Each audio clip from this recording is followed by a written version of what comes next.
СДСМ најави брзо донесување на така наречен закон за стечајци. Во писмено соопштение до јавноста од партијата денес потенцираа дека биле отстранети сите пречки и дека наскоро ќе биде донесен закон за материјално обезбедување на невработени лица поради приватизација на предпријатија со доминантна сопственост на државата.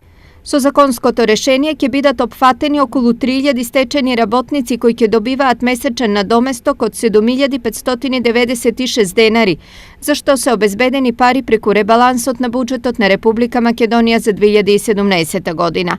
Со оваа мерка ќе се реши проблемот со статусот на стечајните работници и ќе се исправи долгогодишната неправда кон оваа категорија на граѓани кои не по своја вина останале без работа и долго време се без никакви приходи.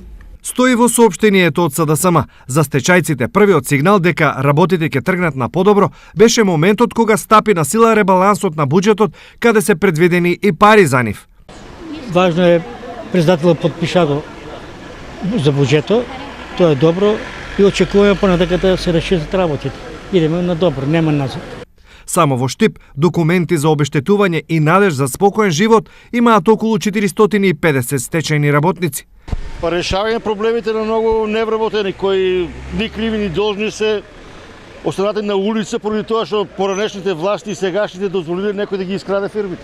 Законот се однесува на лица кои имаат 15 години непрекинат стаж во државно предпријатие и се со наполнети 52 години за жени, односно 55 за мажи.